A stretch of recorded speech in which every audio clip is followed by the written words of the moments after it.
بسم اللہ الرحمن الرحیم الحمد للہ رب العالمین والصلاة والسلام علی سید الانبیاء والمرسلین سیدنا و نبینا و مولانا محمد وعلی آلہ واصحابہ اجمعین اما بعد باب فی الوسوسۃ عن ابی ہریرہ رضی اللہ تعالی عنہ قال قال رسول اللہ صلی اللہ علیہ وسلم ان اللہ تجاوز عن امتی ما وسوست به صدرها ما لم تعمل به او تتکلم متفق علیہ. وعنه قال جاء ناس من اصحاب رسول اللہ صلی اللہ علیہ وسلم الى النبی صلی اللہ علیہ وسلم فسألوه انا نجد في انفسنا ما يتعاظم احدنا ان يتكلم به قال وقد وجدتموه قالوا نعم قال ذاك صريح الإيمان رواه مسلم. وعن ابن عباس رضی اللہ تعالی عنہ ان النبي صلی اللہ علیہ وسلم جاءه رجل فقال انی احدث نفسی بالشيء لأن أكون حمامة أحب إلي من أن أتكلم به قال الحمد لله الذي رد أمره إلى الوسوسة رواه أبو داود أو كما قال رسول الله صلی اللہ علیہ وسلم. بزرگان محترم، عزیزوں اور بھائیوں، آج کی مجلس میں وسوسہ سے متعلق کچھ بیان کرنے کا ارادہ ہے. برسوں پہلے عشاء کے بعد کی مجلس میں وسوسہ سے متعلق بیان ہوا تھا، جو اسباق حدیث حصہ دوم کے اندر شائع بھی ہو چکا ہے. لیکن یہ بیماری اس قدر عام ہے اور کثرت سے لوگ اس کے اندر مبتلا ہیں، اس کا تقاضا یہ ہے کہ اس مضمون کو زیادہ سے زیادہ لوگوں تک پہنچایا جائے. اس لیے آج کی مجلس میں اس کو عنوان بنا کر روایات کی روشنی میں کچھ گفتگو کرنا چاہتا ہوں. وسوسہ کیا چیز ہے؟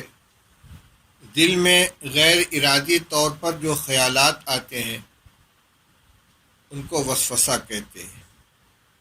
بعض لوگوں نے اس میں تفصیل کی ہے کہ اگر دل میں آنے والے خیالات پریشان کن ہوں اور برے اعمال کی طرف دعوت دیں یا برے خیالات پیدا ہوں تو ان کو وسوسہ کہا جاتا ہے، اور اگر اچھی باتوں کا خیال آئے تو اس کو الہام کہا جاتا ہے.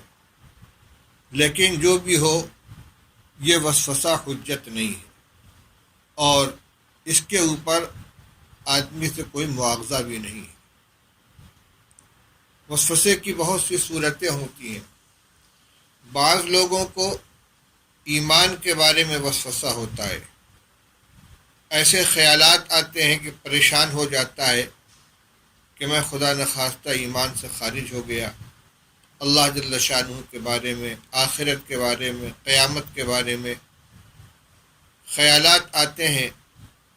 شیطان وسوسے میں مبتلا کرتا ہے اور آدمی اس کو ہٹانا چاہتا ہے، اس کو دفع کرنا چاہتا ہے، اور جتنا اس کے لیے کوشش کرتا ہے اتنا الجھتا چلا جاتا ہے.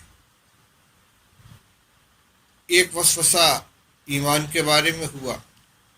کبھی وسوسہ پاکی کے بارے میں انسان کے اندر پیدا ہو جاتا ہے. وضو کر رہا ہے، اس کو اطمینان نہیں ہوتا کہ میرا وضو ہوا. کلی کر رہا ہے تو کلی کرتا جا رہا ہے، ہاتھ دھل رہا ہے، چہرہ دھل رہا ہے تو مسلسل دھلتا چلا جا رہا ہے. کسی کو وسوسہ نماز کی نیت کے بارے میں ہوتا ہے کہ میری نیت درست ہوئی کہ نہیں. کسی کو نماز کی صحت کے بارے میں وسوسہ ہوتا ہے کہ میری نماز ہوئی یا نہیں. بعض لوگوں کو دیکھا کہ ان کو طلاق کا وسوسہ ہو جاتا ہے کہ کہیں میری زبان سے کوئی ایسا لفظ تو نہیں نکل گیا یا ایسا لفظ نکل نہ جائے جس سے میری بیوی کو طلاق ہو جائے. یہ سارے کے سارے وساوس ہیں. اور وسوسے کی اصل یہ ہے کہ یہ شیطان ایسے خیالات دل کے اندر پیدا کرتا ہے۔ اس کا حکم کیا ہے؟ حضرت ابو ہریرہ رضی اللہ تعالیٰ عنہ کی روایت ابھی آپ کے سامنے پڑھی گئی کہ رسول اللہ صلی اللہ علیہ وسلم نے ارشاد فرمایا، ان اللہ تجاوز عن امتی ما وسوست به صدرها ما لم تعمل به او تتکلم، متفق علیہ۔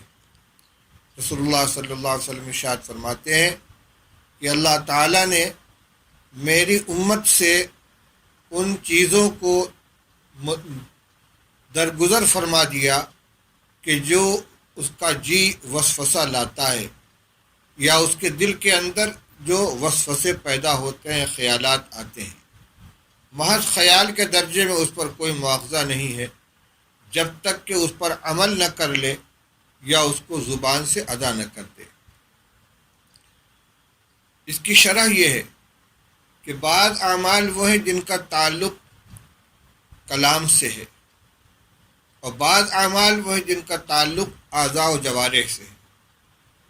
مثلا کوئی شخص اپنی بیوی کو خدا نخواستہ طلاق دیتا ہے، یہ زبان کا عمل ہے، تو دل میں صرف خیال آ جانے سے بلکہ ارادہ ہو جانے سے کوئی طلاق واقع نہیں ہوتی جب تک کہ زبان سے طلاق کے الفاظ کو صراحت کے ساتھ ادا نہ کر دے۔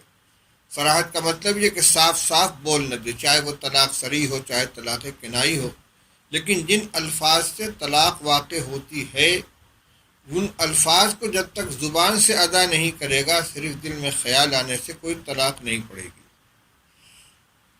اسی طرح کسی کو کہ گالی بکنے کا دل میں خیال پیدا ہوا، الزام لگانے کا خیال پیدا ہوا، تو گالی بکنا، الزام لگانا یہ زبان کا ایک عمل ہے، صرف دل میں خیال آنے سے گالی بکنے کا گناہ اس کو نہیں ہوگا۔ بعض اعمال وہ ہوتے ہیں جن کا تعلق اعضاء و جوارح سے ہے، کرنے سے ہے۔ جو عمل انسان کے فعل سے ظہور میں آتا ہے، جب تک اس کا صدور نہ ہو جائے، وہ عمل ہو نہ جائے، اس وقت تک صرف وسوسے کے درجے میں خیال آنے سے اس پر کوئی مواخذہ نہیں ہے۔ مثلا کسی کو مارنے کا خیال آیا، فرض کر لیجئے کسی کو قتل کرنے کا خیال آیا، اور دل میں خیال یہ پیدا ہو رہا ہے بار بار، یہ وسوسہ ہے، اس کی وجہ سے اس پر کوئی مواخذہ نہیں ہے۔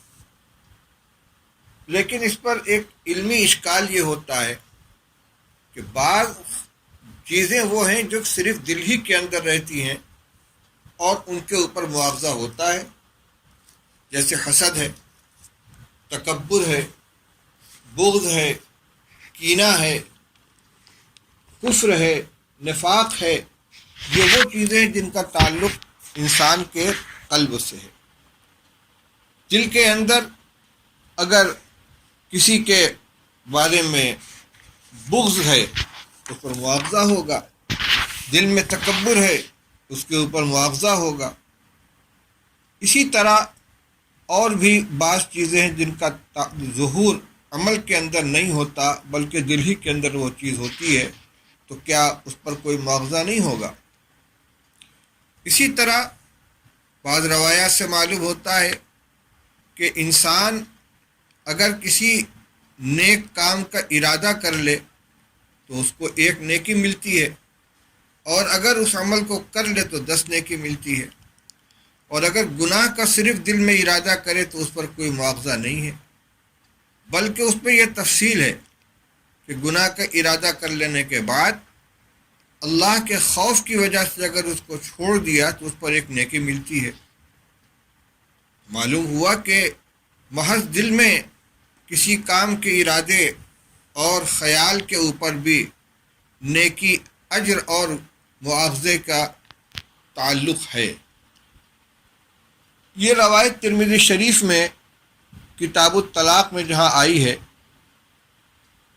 اس کی شرح کے اندر حضرت علامہ انور شاہ کشمیری رحمۃ اللہ علیہ نے کچھ تفصیل بیان فرمائی ہے، وہ آپ کے سامنے نقل کر دینا بہت مناسب ہے۔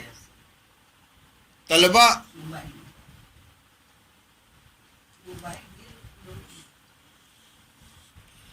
طلبہ کی تشفی کے لیے اور علماء کے لیے خاص طور سے یہ مضمون قابل توجہ ہے۔ حضرت شاہ صاحب رحمۃ اللہ علیہ فرماتے ہیں کہ اصل میں دل کے اندر آنے والے جو خیالات ہیں ان کے بہت سے درجات ہیں۔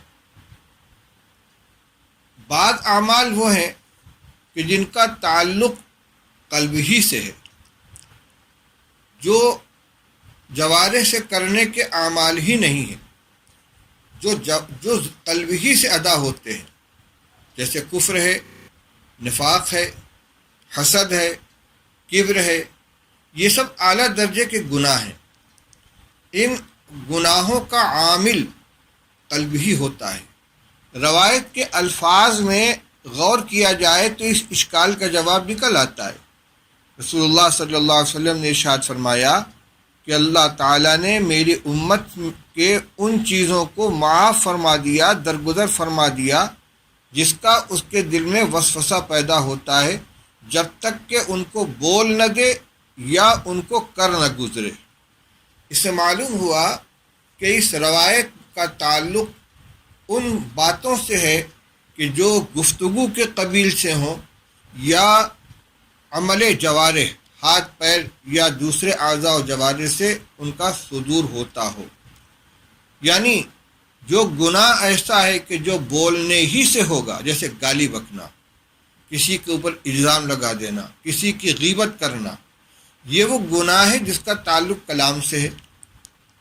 تو اگر غیبت کا خیال آیا یا گالی بکنے کا خیال آیا یا الزام لگانے کا خیال آیا، اس خیال آنے پر مواخذہ نہیں ہوگا، کیونکہ اس گناہ کا تعلق کلام سے ہے۔ اسی طرح وہ عمل کہ جس کا تعلق ظاہری اعمال سے ہے، کسی کو مار دینا، کسی کے کوئی چیز چھین لینا، کسی کو کوئی نقصان پہنچا دینا، جو اعضاء و جوارح سے صادر ہونے والے اعمال ہیں، ان پر مواخذہ اس وقت تک نہیں ہوگا جب تک کہ انسان اس کو کر نہ لے۔ باقی وہ اعمال کہ جو نہ قلب کے افعال ہیں اور نہ جوارح اور اعضاء کے اعمال ہیں، بلکہ ان کا وجود ہی قلب کے اندر ہوتا ہے، جیسے کفر، شرک ہے وغیرہ وغیرہ، تو ان کا اگر دل کے اندر پختہ ارادہ ہو گیا اور دل کے اندر اس کو جما لیا تو اس کے اوپر مواخذہ ہوگا۔ اسی کے ذیل میں ایک بات اور فرمائی ہے کہ دل میں آنے والے خیالات کے 5 درجے ہوتے ہیں۔ یہ علمی مضمون ہے، غور سے اس کو سننا چاہیے۔ ایک حاجس، ایک خاطر، ایک حدیث نفس، ایک ہم اور ایک عزم۔ نمبر 1 حاجس، نمبر 2 خاطر، نمبر 3 حدیث نفس، نمبر 4 ہم اور نمبر 5 عزم۔ حاجس کا مطلب کیا ہے؟ دل میں خیال سا آیا اور گزر گیا، ٹھہرا نہیں، یہ بالکل ابتدائی درجہ ہے۔ اس سے کچھ مضبوط خاطر ہے، دل میں خیال آیا اور تھوڑا سا ٹھہرا لیکن وہ باقی نہیں رہا۔ اس کے بعد کا درجہ حدیث النفس ہے، دل میں ایک بات آئی، تھوڑا سا آدمی اس کی طرف متوجہ ہوا، کچھ اس کے بارے میں سوچا، کروں نہ کروں، یہ نفس اس سے مخاطب ہوا، اس کے ساتھ اس نے گویا گفتگو کی۔ یہ تینوں درجے جو ہیں ان پر نیکی کے سلسلے میں کوئی اجر نہیں ہے اور بدی کے سلسلے میں کوئی مواخذہ نہیں ہے۔ یعنی اگر کسی برائی کے سلسلے میں حاجس کے درجے میں خیال آئے یا خاطر کے درجے میں خیال آئے یا حدیث نفس کے درجے میں خیال آئے تو کوئی گناہ نہیں۔ اسی طرح کسی نیک عمل کے سلسلے میں صرف حاجس کے درجے میں یا خاطر کے درجے میں یا حدیث نفس کے درجے میں کوئی خیال آئے تو اس پر کوئی اجر نہیں۔ اس کے بعد چوتھا درجہ ہے ہم کا۔ ہم کے معنی ارادہ کر لینا، لیکن پختہ ارادہ نہ ہو۔ خیال آیا اور اس کے کرنے کا ارادہ کیا لیکن ابھی پختہ نہیں ہے تو اس کو ہم کہتے ہیں۔ اس میں اگر کسی گناہ کا کسی نے ہم کیا ہو، ارادہ کیا ہو، تو اس کے اوپر کوئی مواخذہ نہیں ہے جب تک کہ اس کو کر نہ لے۔ اور نیکی کا اگر ہم ہے خیال پیدا ہوا ہے تو اس پر ایک اجر مل جائے گا۔ یعنی ہم جو چوتھا درجہ ہے عزم سے پہلے کا، عزم کے معنی پختہ فیصلہ کر لینا، دل میں پختہ ارادہ کر لینا، یہ آخری درجہ ہے۔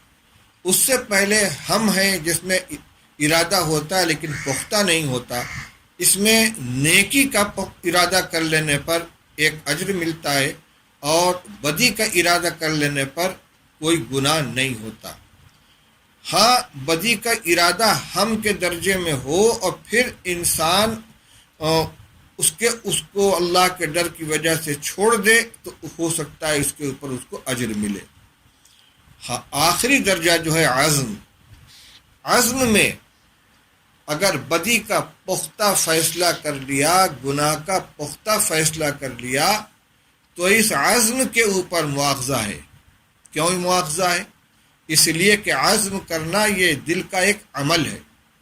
مثلا کسی کو قتل کرنے کا کسی نے پختہ فیصلہ کر لیا، تو اس قطعی فیصلہ کر لینے پر اس کو گناہ ہوگا۔ کس چیز کا گناہ ہوگا؟ قتل کرنے کا گناہ نہیں ہوگا، بلکہ قتل کرنے کا فیصلہ کرنے کا گناہ ہوگا۔ اور اگر نیک عمل کا عزم کیا ہے تو اس پر اس عمل کا اس کو اجر ملے گا، اور جب کر لے گا تو 10 گنا اجر ملے گا۔ اور ہم کے درجے میں کسی گناہ کا ارادہ کیا، یا عزم کے درجے میں کسی گناہ کا ارادہ کیا، اور اس کے بعد پھر اللہ کے خوف سے اس کو چھوڑ دیا، تو اس پر اس کو اجر ملے گا۔ یہ بات کہ اگر کسی گناہ کا پختہ عزم کر لیا ہو تو اس پر اس کی پکڑ ہوگی، اس چیز کی پکڑ ہوگی کہ اس نے ایک گناہ کرنے کا فیصلہ کر لیا ہے۔ اس کی دلیل یہ ہے، ایک حدیث میں فرمایا گیا، اذا قتل المسلمان بسیفیہما فالقاتل والمقتول کلاہما فی النار، او کما قال رسول اللہ صلی اللہ علیہ وسلم۔ اسی کے قریب الفاظ روایت اس وقت میرے سامنے نہیں ہے۔ مضمون اس کا یہ ہے کہ دو مسلمان جب تلوار لے کر آپس میں ایک دوسرے کے مقابل ہوتے ہیں اور لڑائی کرتے ہیں، تو جو قتل کرنے والا ہوتا ہے وہ بھی جہنم میں جائے گا، اور جس کو قتل کیا گیا وہ بھی جہنم میں جائے گا۔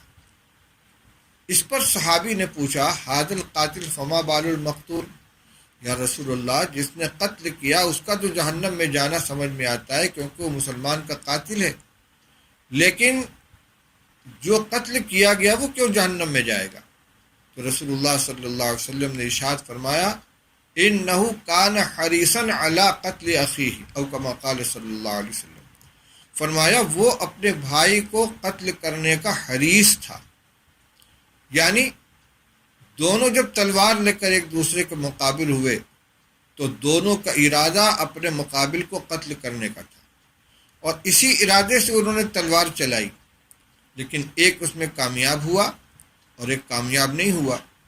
تو عملاً قتل کا مرتکب ایک شخص ہوا ہے، لیکن قتل کا پختہ ارادہ کرنے والا دوسرا شخص بھی ہے، اس پر مواخذہ اس کا ہوگا۔ یہ الگ بات ہے کہ وہ اپنے ارادے میں کامیاب نہیں ہو سکا۔ تو دیکھیے یہاں قتل کا فیصلہ کر لینے پر اس کو جہنم میں جانے کی وعید سنائی گئی ہے، جبکہ عملاً اس سے قتل کا صدور نہیں ہوا۔ یہ 5 درجے جو ہیں ان سے معلوم ہوتا ہے کہ صرف خیال آئے اور نکل جائے، تھوڑی دیر کے لیے گناہ کا خیال آئے اور ٹھہرے نہیں، بس تھوڑی دیر رک کر چلا جائے، یا یہ کہ دل میں تھوڑی دیر اس کے بارے میں آدمی غور و فکر کرے، تو اس کے اوپر کوئی پکڑ نہیں ہے۔ اور گناہ کا ارادہ ہلکا سا ہوا لیکن پختہ ارادہ نہیں ہوا، تب بھی اس پر کوئی پکڑ نہیں ہے۔ ہاں، نیکی کا اگر ارادہ ہوا ہے تو اس کے اوپر اجر ملے گا، اور عزم کے درجے میں جب پختہ فیصلہ کر لے تو برائی کے فیصلے پر بھی مواخذہ ہوگا، اور نیکی کے فیصلے پر اجر ملے گا، کیونکہ یہ قلب کا عمل ہوا، یہ دل کا عمل ہوا۔ اسی طرح جو اعمال ایسے ہیں جن کا تعلق صرف دل سے ہے، جیسے کفر ہے، کفر کا عقیدہ ہے، شرک کا عقیدہ ہے، یا بغض ہے، کینہ ہے، حسد ہے، تکبر ہے، یہ سب وہ گناہ ہیں کہ جن کا محل ہی قلب ہے، ان کے اندر یہ چیزیں پائی جائیں گی تو اس پر پکڑ ہوگی۔ چنانچہ ابھی کل کے درس میں یہ روایت آپ کے سامنے آ چکی ہے کہ رسول اللہ صلی اللہ علیہ وسلم نے ارشاد فرمایا کہ جس شخص کے دل کے اندر ذرہ کے برابر، ذرہ کے وزن کے برابر بھی تکبر ہوگا، وہ جنت میں نہیں جائے گا۔ یہ تکبر دل کے اندر ہے، کیونکہ تکبر کا محل ہی قلب ہے، اس کی جگہ ہی قلب ہے، اس کا صدور ہی قلب سے ہوا کرتا ہے۔ بہرحال یہ تو تشریح ہوئی اس بات کی کہ وسوسے کا کون سا درجہ ایسا ہے جس پر پکڑ ہے، کون سا درجہ ایسا ہے جس پر پکڑ نہیں ہے۔ لیکن عام طور سے جو وساوس ہوتے ہیں وہ انہی 3 درجوں میں ہوتے ہیں کہ جن کے اوپر کوئی گرفت نہیں ہے۔ اب روایت کے الفاظ کو دوبارہ دیکھ لیں۔ حضرت ابو ہریرہ رضی اللہ تعالیٰ نے ارشاد فرماتے ہیں کہ رسول اللہ صلی اللہ علیہ وسلم نے ارشاد فرمایا کہ اللہ تعالیٰ نے میری امت سے ان باتوں کو معاف فرما دیا، درگزر فرما دیا جس کا اس کے دل کے اندر وسوسہ پیدا ہوتا ہے، جب تک کہ وہ اس پر عمل نہ کر لے یا اس کو زبان سے ادا نہ کر دے۔ اب ایک بات اور سمجھ لیجئے کہ وسوسہ ایسی چیز ہے کہ اس میں بڑے بڑے مبتلا ہوئے ہیں۔ خود صحابہ کرام رضی اللہ تعالیٰ عنہم کے اندر بعض حضرات وسوسہ کا شکار ہوئے، رسول اللہ صلی اللہ علیہ وسلم کی خدمت میں حاضر ہوئے اور انہوں نے اپنی پریشانی ذکر کی اور رسول اللہ صلی اللہ علیہ وسلم نے اس کا حل فرمایا۔ چنانچہ دوسری حدیث جو آپ کے سامنے پڑھی گئی ہے، حضرت ابو ہریرہ رضی اللہ تعالیٰ عنہ سے مروی ہے، قال جاء الناس من اصحاب رسول اللہ صلی اللہ علیہ وسلم الى النبی صلی اللہ علیہ وسلم فسألوه انا نجد فی انفسنا ما يتعاظم احدنا ان يتكلم به قال وقد وجدتموه قالوا نعم قال ذاك صریح الایمان، رواہ مسلم۔ ابو ہریرہ رضی اللہ تعالیٰ عنہ فرماتے ہیں کہ رسول اللہ صلی اللہ علیہ وسلم کی خدمت میں کچھ لوگ آئے آپ کے صحابہ میں سے، اور انہوں نے آپ سے ایک سوال کیا، کہنے لگے یا رسول اللہ، ہم لوگ اپنے جی کے اندر ایسی باتیں پاتے ہیں کہ ہم میں سے کوئی اس کو کہنے کو بہت بڑا سمجھتا ہے، یعنی زبان سے اس کو ہم ادا بھی نہیں کر سکتے کہ ہمارے دل میں کیا خیالات آتے، ایسے خیالات ہوں کہ ہم اس کو اپنی زبان سے کہنے کی بھی ہمت نہیں کرتے۔ مثلا اللہ کو کس نے پیدا کیا، اللہ کیسا ہے، وغیرہ وغیرہ۔ تو رسول اللہ صلی اللہ علیہ وسلم فرمایا اوقت وجدتموہ، کیا واقعی تم ایسا پاتے ہو؟ یعنی تمہارے دل میں ایسے خیالات آتے جن سے تم پریشان ہو جاتے ہو اور تم ان کو کہنے کی بھی ہمت نہیں رکھتے؟ لوگوں نے کہا نعم، جی ہاں یا رسول اللہ۔ آج نے فرمایا ذاک صریح الایمان، یہ تو کھلا ہوا ایمان ہے۔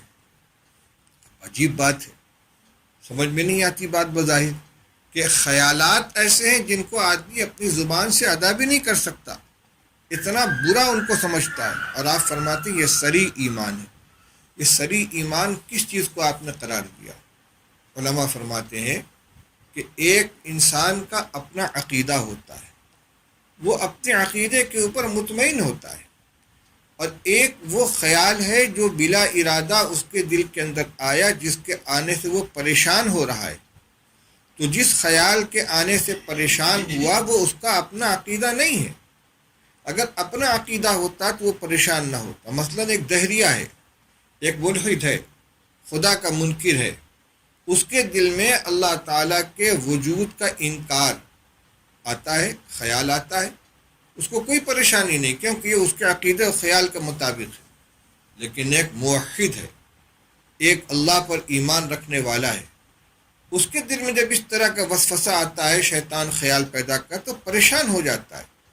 کیوں پریشان ہوتا ہے؟ اس لیے کہ یہ خیال اس کے اپنے عقیدے کے خلاف ہے۔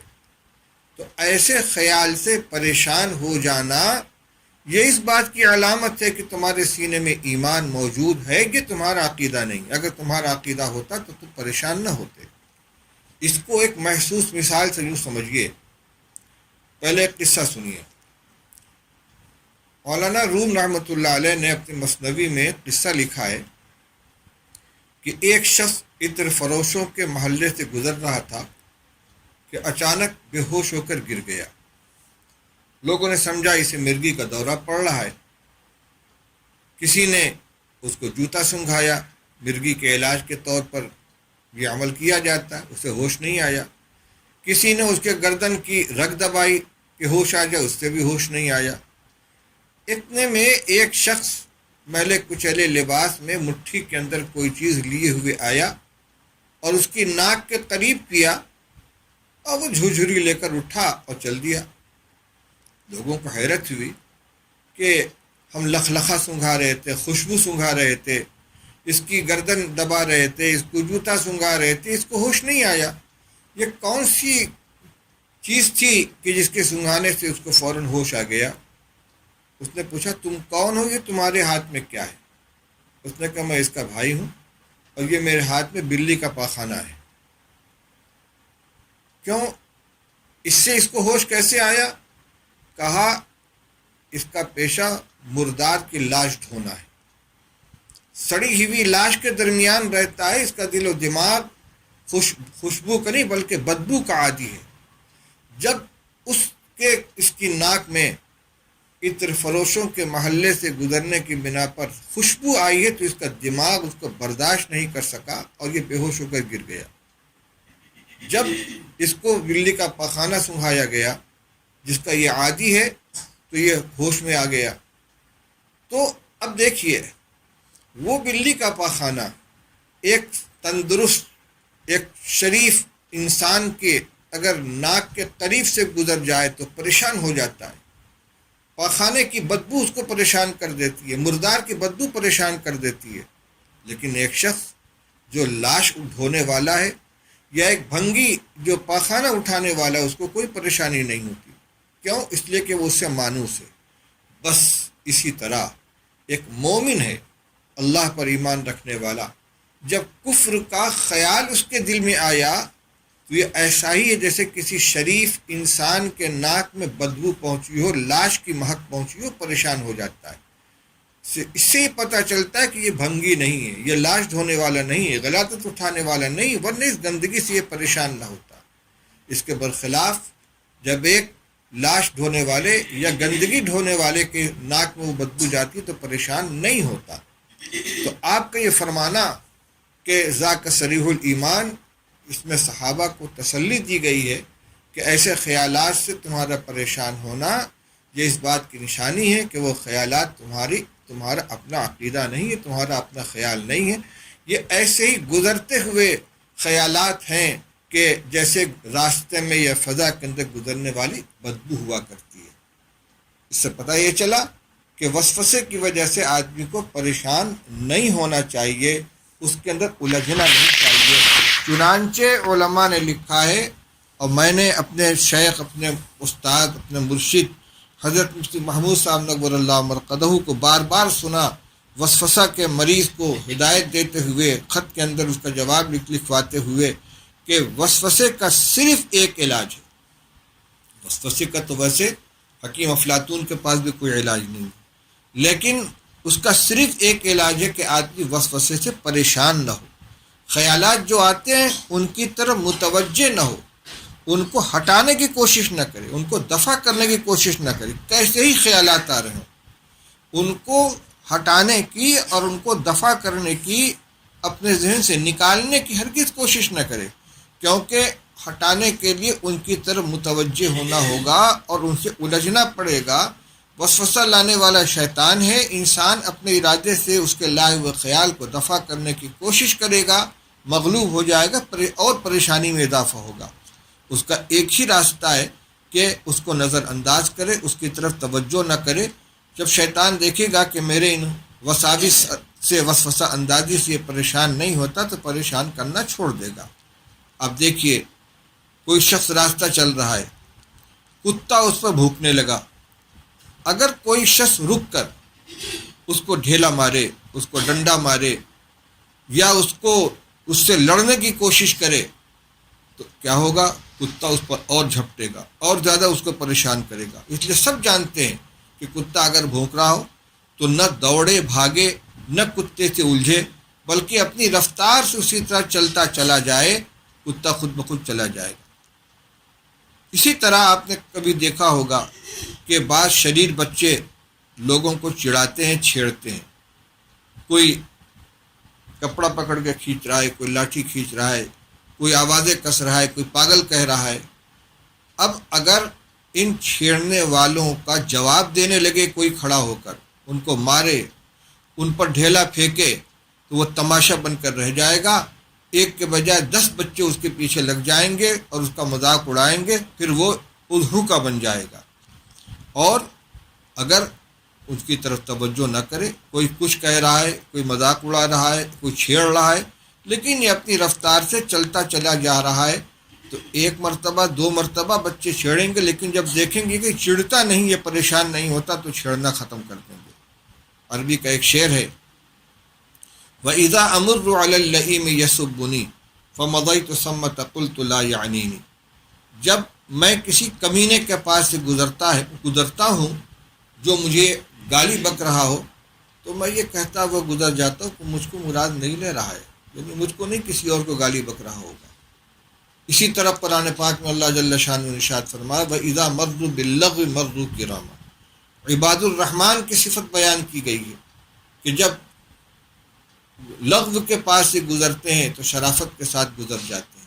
بس اسی طرح دل میں جو وسوسے پیدا ہوئے، یوں سمجھ لے کہ یہ ایک کمینے کی حرکت ہے، شیطان کی یہ حرکت ہے، اس سے مجھے الجھنا نہیں ہے، اس سے مقابلہ نہیں کرنا ہے، بلکہ اپنے کام میں لگے رہنا ہے۔ نماز پڑھ لیں، اس میں وسوسہ آ رہا ہے، ان وسوسوں کی طرف دھیان نہ کریں، بلکہ جس طرح عام لوگ نماز پڑھتے ہیں اسی طرح اپنی نماز پوری کر لیں۔ اسی طرح جو میں نے مثالیں دی تھیں کہ بعض لوگوں کو پاکی کے بارے میں تردد ہوتا ہے کہ میں پاک ہوا کہ نہیں، میرا ہاتھ وضو کرنے میں تردد ہوتا ہے، ہاتھ دھل رہے تو دھلے جا رہے ہیں، کلی کر رہے ہیں تو کیے جا رہے ہیں۔ اس کا صرف ایک علاج ہے کہ جس طرح عام انسان وضو کرتے ہیں، 3 مرتبہ دھلتے ہیں، دھل کے مطمئن ہو جائے، اور شیطان کہتا تمہارا وضو نہیں ہوا، قدر نہیں ہوا تمہاری بلا سے، میرا وضو ہو گیا۔ نماز پڑھ رہا اس میں خیال آ رہا ہے کہ میری نیت ہوئی کہ نہیں ہوئی، اور میری نماز ہوئی کہ نہیں، جس طرح عام انسان نماز پڑھتے ہیں اس طرح نماز پڑھے، ان وسوسوں کے پیچھے نہ پڑے، یہی اس کا علاج ہے۔ اور اگر اطمینان کرنے لگے گا کہ پختہ نیت کر لوں، اور اطمینان ہو جائے کہ میری نیت ہوئی، تو کبھی نیت نہیں ہوگی۔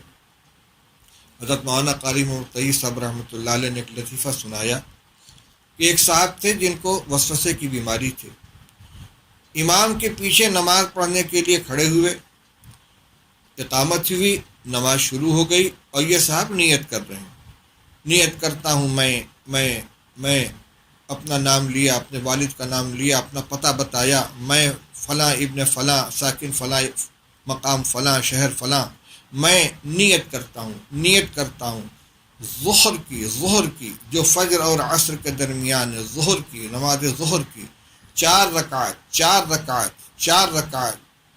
2 کا دوگنا 8 کا آدھا، 4 رکعت، پھر ہاتھ کی انگلی سے اشارہ کیا 4 رکعت، پیچھے اس امام کے انگلی سے اشارہ کر اس امام کے یہاں تک کہ جا کے اس کے پیٹھ میں انگلی چبھو دی۔ پھر بھی ان کو اطمینان نہیں ہو رہا کہ میری نماز کی نیت ہوئی یا نہیں۔ اب بھلا بتائیے اس کا کیا علاج ہے؟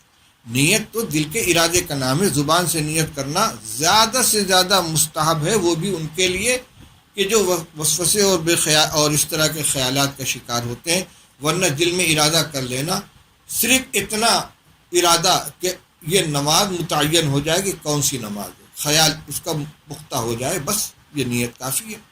اب وسوسہ ہو رہا ہے کہ میری نیت ہوئی کہ نہیں، تو اتنا کر کے بھی آدمی کو اطمینان نہیں ہوتا۔ ایک قصہ اور سن لیجئے، حضرت مفتی محمود صاحب نور اللہ مرقدہ نے سنایا تھا۔ اس سے معلوم ہوتا ہے کہ بڑے بڑے وسوسے کے شکار ہو جاتے ہیں۔ سہارنپور مدرسے کے سابق محتمم ناظم حضرت مولانا اسد اللہ صاحب رحمۃ اللہ علیہ بڑے پختہ صلاحیت کے عالم تھے، ادیب تھے، اور حضرت مولانا اشرف علی صاحب تھانوی رحمۃ اللہ علیہ کے بڑے خلفاء میں سے تھے۔ حضرت مولانا قاری صدیق احمد صاحب باندوی رحمۃ اللہ علیہ انہی کے خلیفہ تھے، مولانا اسد اللہ صاحب کے۔ یہ نائب ناظم تھے، اور مولانا عبداللطیف صاحب رحمۃ اللہ علیہ مدرسہ مظاہر العلوم کے ناظم تھے۔ مولانا اسد اللہ صاحب کو وسوسے کا عارضہ ہو گیا کہ میں پاک ہوتا ہوں کہ نہیں۔ ایک مرتبہ ان کو نہانے کی ضرورت پیش آئی۔ مدرسہ قدیم کے اندر ان کا حجرہ تھا۔ اس زمانے میں غسل خانوں کی یہ شکل نہیں تھی، بلکہ ڈولز کے ذریعے کنویں سے پانی نکال کر ٹانکا میں بھرا جاتا اور نہایا جاتا۔ یہ تشریف لے گئے کنویں کے پاس، ڈول پکڑا، اس کو ڈھیل دیا کنویں میں، اور رسی پر سے ہاتھ سے رسی سرکتی ہوئی ڈول اندر پہنچا، پانی ٹانکے میں بھرا، اس کے بعد غسل کیا، کپڑا پہنا اور پھر چل کر مسجد کے اندر گئے۔ اب وسوسہ شروع ہوا کہ میں تو جنوبی تھا، میں نے ہاتھ دھلا نہیں تھا، میں پاک ہوا نہیں تھا، میں نے اسی ہاتھ سے ڈول چھو لیا، وہ ناپاک ہو گیا، پھر رسی چھو لی، وہ ناپاک ہو گئی، یہ ڈول کنویں کے اندر گیا تو کنویں کا پانی ناپاک ہو گیا، پھر وہ پانی میں نے ٹانکے میں بھرا، وہ ناپاک ہو گیا، اسی پانی سے میں نے غسل کیا، میں ناپاک کا ناپاک رہا اور ناپاک پانی میرے بدن پر لگ گیا، پھر میں نے کپڑا پہنا، وہ بھی ناپاک ہو گیا، اور گیلے قدم کے ساتھ چلتا ہوا میں مسجد کے اندر گیا، پورا فرش اور چٹائی سب ناپاک ہو گئی۔ اب سر پکڑ کر بیٹھے، کیا کریں؟ آئے پریشان ہو کر مولانا عبداللطیف صاحب رحمۃ اللہ علیہ خدمت میں آ کر کہا، حضرت میں کیا کروں؟ کیوں، کیا ہو گیا؟ اب انہوں نے وہی بات دہرائی کہ مجھ کو نہانے کی ضرورت تھی، ایسا ایسا ہوا، میں نے ڈول چھو لیا، رسی پکڑ لی، کنویں میں ڈال دیا ڈول کو، سب ناپاک ہو گیا، اب میں کیا کروں؟ مولانا عبداللطیف صاحب رحمۃ اللہ علیہ ان کے استاد بھی تھے اور بزرگوں میں تھے۔ انہوں نے ان کے سینے پر ہاتھ مار کر ڈانٹ کر کہا، مولوی اسد اللہ، تمہارے علاوہ ساری چیزیں مالکی ہو گئی، کنواں، رسی، ڈول، ٹانکا، فرش، مسجد، سب کے سب مالکی ہو گئے، تمہارا جی چاہے پاک ہو ناپاک ہو، جاؤ یہاں سے۔ مالکی ہو گئے کیا مطلب؟ طلبہ جانتے ہیں کہ کسی ناپاکی کے ملنے سے پانی کا ناپاک ہونا، ائمہ کے درمیان اس کے مختلف معیار ہیں۔ امام مالک رحمۃ اللہ علیہ کا مشہور مسلک یہ ہے کہ جب تک نجاست کا اثر پانی کے اوپر ظاہر نہ ہو جائے، پانی تھوڑا ہو یا زیادہ وہ ناپاک نہیں ہوتا۔ تو حضرت مولانا عبداللطیف صاحب نے کہا یہ سب مالکی ہو گئے، یعنی جو جنابت ایک معنوی نجاست ہے، ظاہری نجاست نہیں ہے۔ اگر بالفرض آپ کے خیال کے مطابق آپ کے چھونے سے رسی ناپاک ہو گئی تو چونکہ مالکی ہے، اس کے اوپر کوئی نجاست کا اثر نہیں ہوا، لہذا وہ ناپاک نہیں ہوئی۔ ویسے مسئلے کی روح سے جنوبی کا ہاتھ ناپاک نہیں ہوتا، نہ ڈول چھونے سے ڈول ناپاک ہوگا، نہ رسی ناپاک ہوگی، نہ پانی ناپاک ہوگا۔ تو یہ کہہ کر ان کو جو ڈانٹا ہے تو حضرت فرماتے تھے کہ یہ حضرت کا تصرف بھی تھا، ان کا وہ وسوسہ نکل گیا، مطمئن ہو گئے۔ ہم نے خود اپنی آنکھوں سے مسجدوں کے اندر دیکھا ہے۔ ہمارے شہر میں محلہ بڑی مسجد کے اندر ایک صاحب، اس کے پڑوس میں ایک صاحب رہتے تھے جو بعد میں اشفاق نگر کے اندر منتقل ہو گئے۔ وضو کرنے کے لیے بیٹھتے تھے، ہاتھ دھل رہے ہیں، دھلے جا رہے ہیں، نماز شروع ہو جاتی تھی، رکعتیں نکل جاتی تو ان کا وضو پورا نہیں ہوتا، اس کے بعد صف کے اندر آ کر کھڑے ہوئے۔ اب نماز کی نیت باندھنی ہے تو ہاتھ کے انگوٹھے کو کان کے اندر لگا کر اس کو زور زور سے جھٹکا دیتے تھے، یعنی نیت باندھنے کے لیے ہاتھ کانوں تک اٹھنا چاہیے، اس کا اطمینان کرنے کے لیے کان میں ہاتھ لگا کر اس کو ہلا رہے ہیں، جھٹکا دے رہے ہیں، اور کچھ دیر کے بعد وہ اچانک نیت باندھ لیتے تھے۔ تو بھئی آدمی اگر وسوسے کو دفع کرنے اور اس سے اطمینان حاصل کرنے کی کوشش کرے گا تو سوائے پریشانی کا اور کچھ نہیں ہوگا۔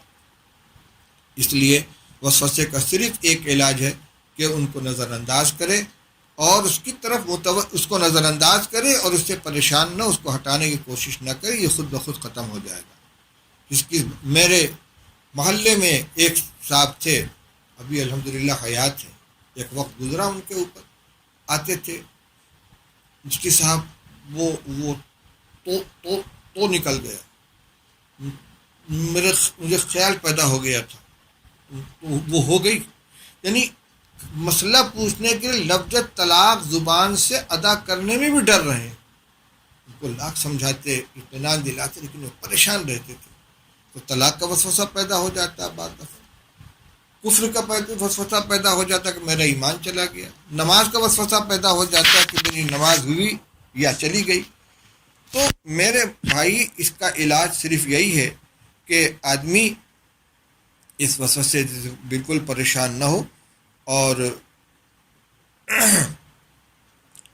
اس سے یوں کہے کہ تم یہ سمجھتے ہو میری نماز نہیں ہوئی، تم پریشان نہ ہو، میری نماز ہو گئی۔ چنانچہ ایک روایت ہے عن القاسم بن محمد ان رجلا سألہ فقال انی اہم فی صلاتی فیکسر ذلک علی فقال له امض فی صلاتک فإنه لن يذهب ذلك عنك حتى تنصرف وانت تقول ما اتممت صلاتی، رواہ مالک۔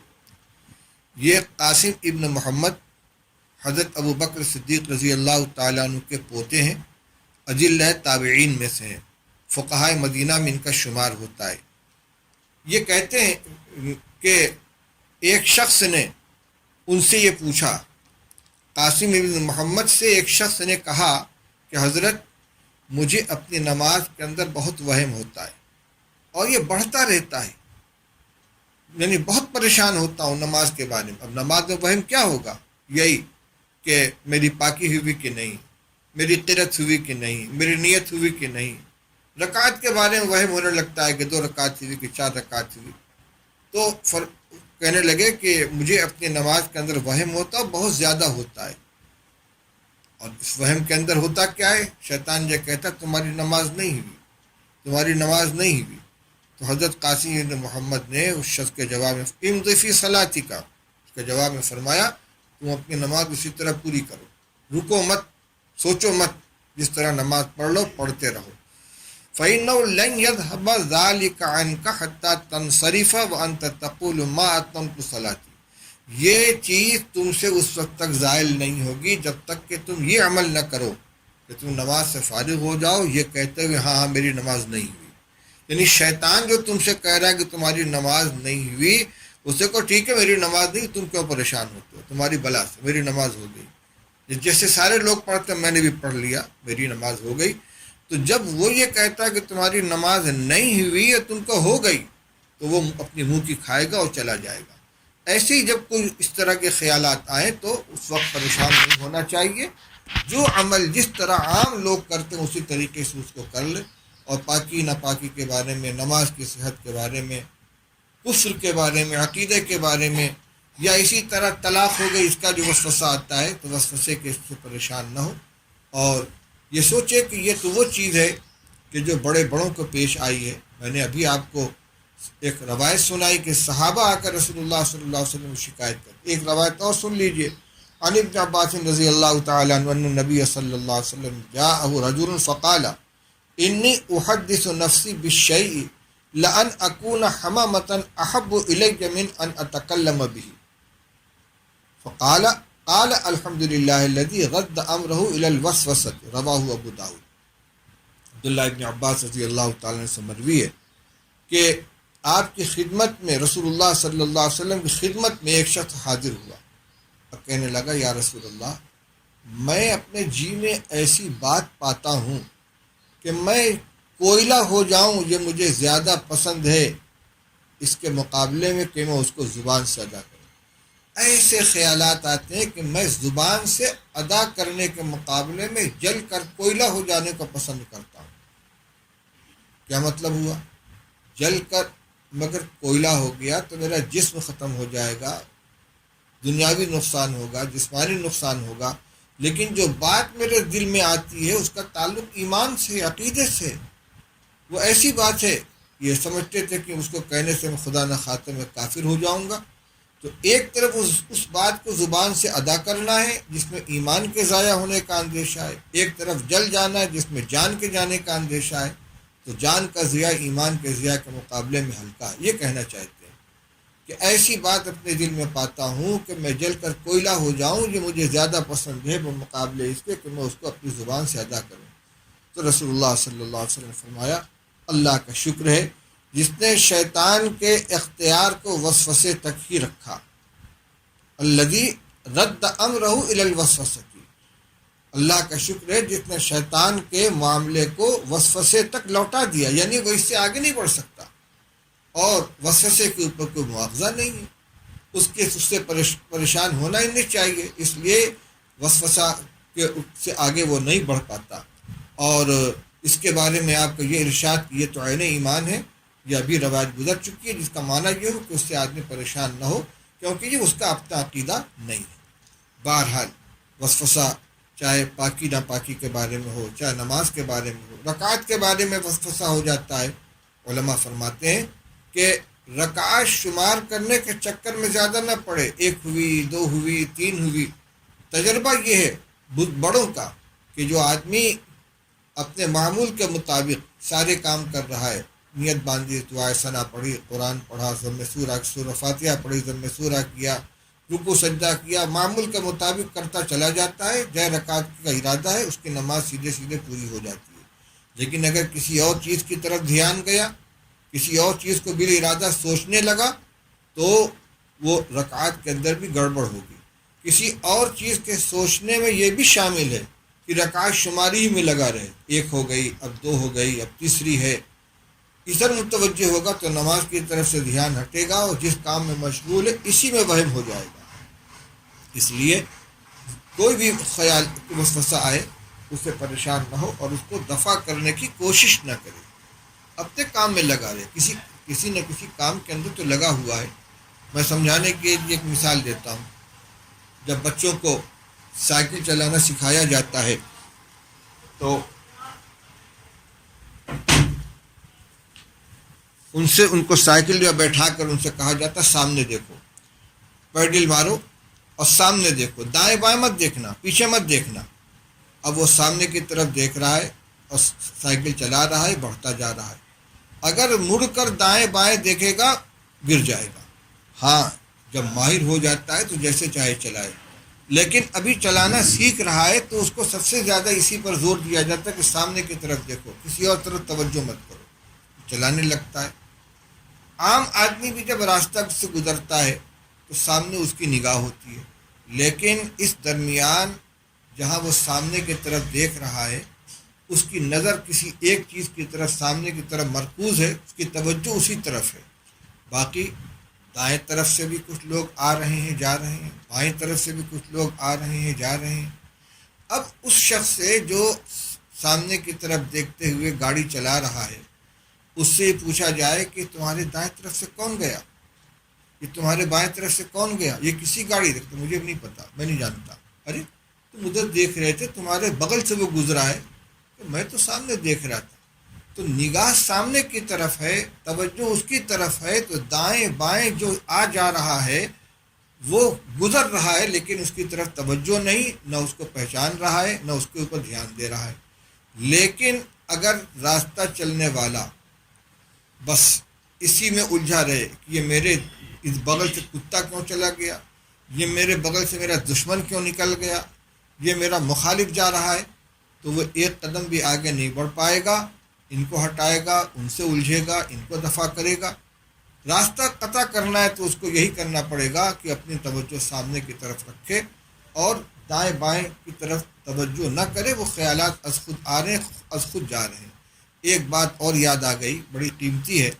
حضرت مفتی محمود صاحب نور اللہ برقدہ فرمایا کرتے تھے کہ انسان کا دماغ خیالات کی گزرگاہ ہے۔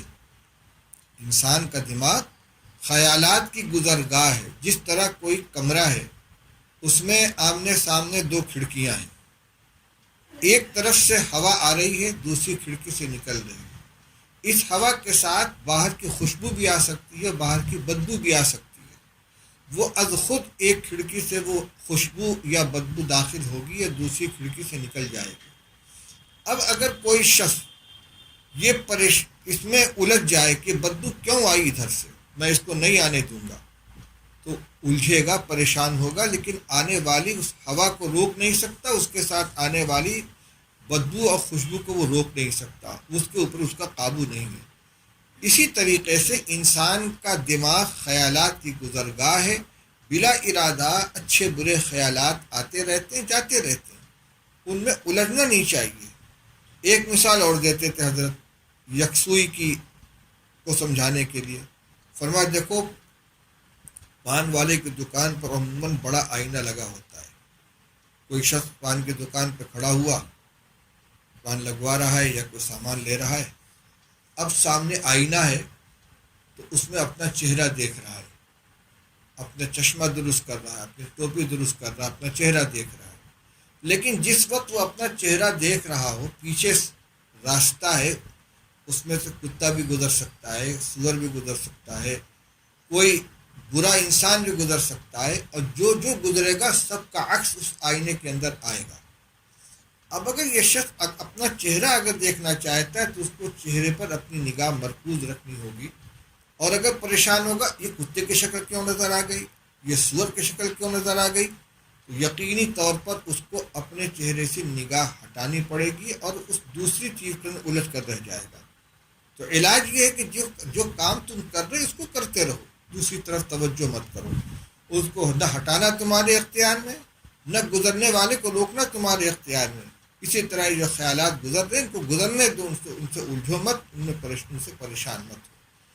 یہ مختصر سی بات تھی جو مختصر ہونے کے باوجود خاصی لمبی ہو گئی، اور جیسا کہ میں نے شروع میں عرض کیا تھا کہ اس سلسلے کا ایک بیان مطبوعہ شکل کے اندر اسباق حدیث حصہ دوم کے اندر چھپا ہوا ہے۔ اگر واقعتاً کوئی مبتلا ہو اس بیماری میں تو اس کا مطالعہ کرے۔ میں نے آزمایا اور بہت سے احباب کو جو وسوسے کے مریض تھے ان کو وہ کتاب دی، اور ان کو تاکید کی کہ ایک مرتبہ نہیں بار بار اس کو پڑھیں، اور الحمدللہ اس سے ان کو افاقہ ہوا۔ اور افاقہ اس وجہ سے نہیں ہوا کہ میرا بیان ہے، بلکہ افاقہ اس وجہ سے ہوا کہ اس میں رسول اللہ صلی اللہ علیہ وسلم اور بزرگوں کے بتائے ہوئے علاج کو ذکر کیا گیا ہے۔ جن لوگوں نے اس علاج کو اختیار کیا ان کو فائدہ ہوا، اس لیے اس کا بھی مطالعہ کرنا چاہیے، اس بیان کو بھی سننا چاہیے۔ انشاءاللہ وسوسے سے نجات حاصل ہو جائے گی۔ اللہ تعالی ہم سب کو عمل کرنے کی توفیق عطا فرمائے۔ وآخر دعوانا ان الحمد للہ رب العالمین۔